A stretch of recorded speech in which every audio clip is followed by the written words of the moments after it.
생각하며 행동할 때 청담 스님, 무엇이 인간이냐? 무엇이 사람이냐? 어디서 왔으며 잠깐 허덕이다가 어디로 가야 하는가? 누가 이렇게 만들 수 있었는가? 그렇지 않으면 저절로 생긴 것인가? 인생 문제는 파고들면 파고들수록 점점 몰라만 간다. 이산승이 30년 전 충북 속리산 법주사의 작은 암자에 있을 때 일이다. 점심을 끝내자 왔다가 학계에 종사하는 명함을 내어놓은 40여 명 탐방객들은 점심을 끝내자 1시간쯤 틈이 있으니 불교를 들었으면 좋겠다는 것이었다. 되묻기를 사람이면 찌를 듯하는 분들이 차츰 한 분, 두 분 머리를 숙이기 시작하므로 아마 깊이 생각하나 보다 하였더니 한참이나 고요가 흐르다가 복판에 앉은 분이 일어나서 하는 말이 못 죽어서 산다는 것이었다. 모두들 그 해답을 찬동하는 눈치이며 부정하는 이는 한 분도 없었다. 영웅호걸과 거짓 천민 누구나를 막론하고 인생의 길에 있어서는 다른 바가 없다.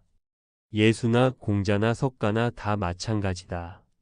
어쩌다가 태어나 자기도 이렇게 고해에서 방황하다가 곧 죽어야 하니. 이런 것이 인간이기 때문에 항상 마음이 편치 않다. 세계의 권리를 다 거머쥐어 보아도 마음이 편할 수가 없다. 그렇다고 우리가 기어코 살아야만 할 어떠한 이유를 발견할 도리는 없다. 어떤 과학자나 철학자 또는 종교를 믿는 사람이라 하더라도 하등 꼭 살아야 할 조건을 내세울 도리는 없을 것이다. 그래도 인생이 이렇게 허무맹랑할 수야 있을까? 무슨 뜻이 있겠지. 조물주가 이런 얄궂은 인간을 만들어 좋았다면 조물주를 끌어내려야 할 것이요. 저절로 생겼다 해도 답답하기만 하고 어찌하다가 생겼다 해도 맞지 않는다. 이렇게 딱한 실정, 맹랑한 현실에 놓인 것이 우리 인생이다. 인간이 산다는 것은 자연 안에서 사회적으로 얽혀서 살아가는 것이다. 그러므로 인간이 참으로 인간답게 살려면 먼저 자연에 있으면서도 자연을 초월하고 자기 안에 있으면서도 자기를 초월하는 본성을 발견해야 한다.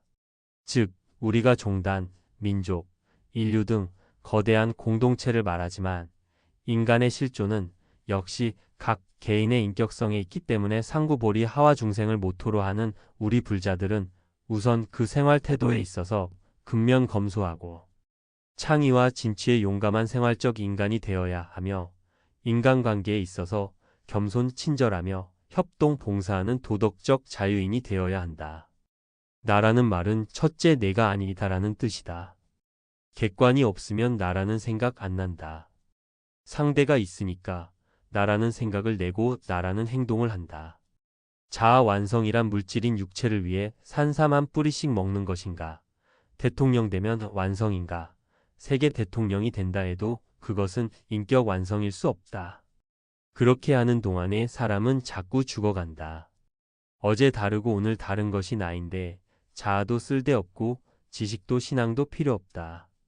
내가 부처이니 나만 잘 다스리면 된다.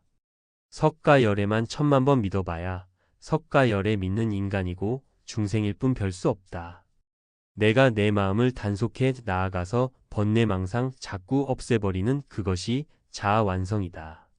그래서 순수한 본래의 자기 마음, 청정한 나를 깨달아 놓으면 온 우주가 그대로 먹을 것도 마음대로 무엇이든 안 되는 것이 없이 전지전능해진다.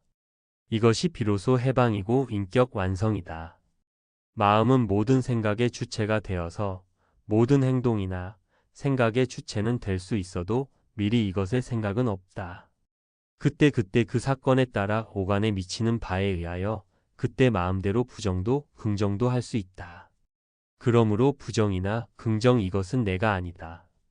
한 개의 생각에 불과한 것이다. 행동이나 생각의 주체가 나인 것이다. 주체 그것을 우리는 마음이라 표현하고 있다. 마음이 수양이 돼서 맑아지면 소탈해지고 번뇌가 없어져서 남의 사정을 잘 알게 된다. 마누라를 대할 때도 그렇고 영감을 대할 때도 그렇고 제 감정으로 대하면 영감 말이 제대로 안 들린다. 그래서 마음이 상했을 때 미운 생각으로 대하면 좋게 말해도 밉게 나쁘게 말해도 미웁다. 아무 생각 없이 대하면 영감이 무엇 때문에 그런 짓을 하는지 그것을 척 알게 되니까 마음을 맞추어 나갈 수 있고 해결할 도리가 나온다. 그렇지만 감정이 앞선 중생이 되어 놓으니까 마누라가 무슨 소리를 해도 귀에 안 들어오고 8월 추석이 되면 아이들 고무신 하나 사주고 옷가지나 사주자고 이렇게 말하는 어머니의 심정을 이해해서 그렇겠다고 얼른 주고 돈이 없으면 어디가 빚을 내오든지 해보자고 하고 빚도 못 낼 형편이면 거 참 마음이야 아프겠지만 돈이 없어 참 안 됐다고 아이들도 불쌍하지만 당신 말을 못 들어주니 참 안 됐다고 말이라도 고맙게 해주면 서로 섭섭한 눈물을 흘리며 목을 안고 울 수도 있는 거고 아무 시비가 없는 세상인데 꼭 막혀 있으니까 큰 방에 가면 시어머니가 말이 옳고 부엌에 가면 며느리 말이 옳고 그러니 시어머니 사정 모르고 며느리 사정 모른다. 응무소주로 아무 생각 없이 대하면 시어머니가 무엇 때문에 잔소리를 저렇게 하시는가 하는 걸 환히 알기 때문에 거기에 맞추어 줄 지혜가 나온다. 인간의 가치체계가 무너지고 말았다. 그렇다면 어떻게 해야 하는 것이겠는가? 완전한 신을 가능하게 하는 가치를 찾아 세워야겠다는 데에 우리의 문제가 있는 것이다. 여기 새로운 인간 문화권을 형성해야 하는 일대 전환기에 서서 모든 종교는 화해일치해야 할 것이며 또한 정신계와 물질계를 담당했던 종교인과 경제인이 일체의 양면으로서 상부상조하는 협화를 이룩하는 것은 대세가 요구하는 당연한 것이다. 인간 스스로를 관리하고 스스로를 경영할 줄 아는 인간 주권 시대에 이제 당도한 것이다. 생산을 관리하고 경영할 줄 알고 우주를 관리하고 경영하려는 듯한 기술 과학이 발달되어 새 시대를 준비하고 있지만은 인간의 자기 관리를 못하는 데서 새 차원의 세계는 그 문을 열어 젖히지를 못하고 있는 것이다. 인간이 자기의 관리권을 신명에게 위탁하는 한 또는 물질에게 의뢰하는 한 신의 노예로서 천진의 인권을 스스로 행사하지 못하고 또는 물질의 노예로서 제약되는 것이다. 이것은 바로 하느님의 완전함 같이 완전하라 심즉불이니라 인내천이니라 물각구태극이니라 루오이니라 범시아인이라는 모든 성인들의 가르침에 대하여도 정면서 위배하고 있는 것이라 여겨진다. 소위 세상을 산다. 현실을 산다는 말은 따지고 보면 어느 시간 어느 장소를 산다는 말로 된다. 따라서 우리는 현실에 대해서 공간적인 면과 시간적인 면으로 나누어 생각해 볼 수 있지만 그러나 이것은 현실의 객관에만 치중한 생각이다. 그보다도 현실을 인식하는 주관인 나의 인내활동에 대해서 올바른 판단을 하는 일이 더욱 중요하다. 중생들은 모든 것을 인정해서 온갖 것에 걸려 있고 구속돼 있기 때문에 자유롭지 못하며 모든 망상에 젖어 있기 때문에 참나를 발견하지 못하게 되는 것이다. 내가 만일 산을 인정하면 산에 구속되고 돈을 인정할 때엔 돈에 구속되고 사랑을 인정하면 나를 사랑에 빼앗긴다. 술을 좋아하면 술에 미친 만큼 자유가 없어진다. 세상 사람들은 아이나 어른이나 유식한 이나 무식한 이나 모두 제 잘난 맛에 살지만 내가 무엇이냐? 어떤 것이 너냐? 이렇게 따지면 이것이다 하고 분명하게 내세우는 이가 없다. 이것은 나라는 주인공을 중심으로 해서 살지 못하고 있다는 증거이다. 주인공이 누구인지 내가 어떤 것인지를 잘 알지 못한 채 살고 있는 삶이라면 그 얼마나 서글픈 삶이 되겠는가. 이것이 잘못되면 인생에는 나면서부터 눈물이 있고 괴로움이 따르게 마련이다. 농사 짓고 장사하느라고 자기를 돌아볼 여가조차 없어서 자기가 무엇이냐 하는 해답을 못 얻는 것이 인생이기 때문에 모르는 것을 당연한 것으로 전제해 놓고 그러면서 제 잘난 멋으로 사는 것이 인생이다. 따라서 나라는 말의 뜻도 침착하게 생각해 보지 못하는 것이 사실이다. 천지와 만물은 그 자체가 생겨난 그 순간부터 그것이 없어질 때까진 우리가 인내할 수 없는 빠른 속도로 쉴 새 없이 변화하면서 흘러가고만 있다. 저 물건이 그렇고 또한 이 마음도 그렇다. 그러므로 우리들은 어떠한 사물을 막론하고 그대로는 다 천변만화로 변하면서 토막토막 측정할 수 없는 빠른 속도로 흐르고 있는 연속선이 가상의 환영이다. 무엇인지 알 수도 없는 그러한 그것들이 또한 그렇게 흘러서 가는 이 인생의 눈앞으로 번갯불만이 지나가고 있는 것이다. 나는 무엇을 보았다고 하여야 할 것인가?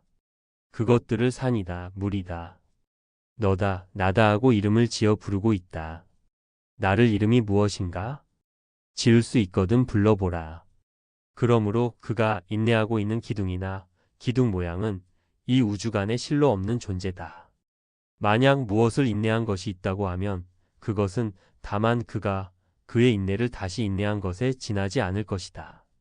역사는 강한 정신력과 도덕성을 행사하는 능동적인 인간 집단에 의하여 조성될 뿐만 아니라 자연 또는 사회 등 환경의 도전에 대한 역사의 기능적 중심은 바로 개인의 창조적 인격 활동인 것이다. 이러한 관점에서 볼 때 지금 우리나라와 세계의 환경은 어떠한가? 세계는 지금 양대 진영의 대립이 심각한 대로 있다. 군축을 운이하면서도 군악은 치열하게 경합되고 있다. 세계 도처에서는 화염이 오르고 있다. 핵전쟁을 경계하면서도 인류는 한 찰나에 전멸될 수 있다는 위험신호 속에서 살고 있다. 이러한 환경의 도전에 인류는 어떻게 대처하고 있는가? 이런 도전에 대한 외면은 바로 역사의 사멸을 의미하기 때문에 우리 불자들은 결코 무관심할 수 없다. 나를 찾아내야 한다. 나란 무엇인가? 나는 나다.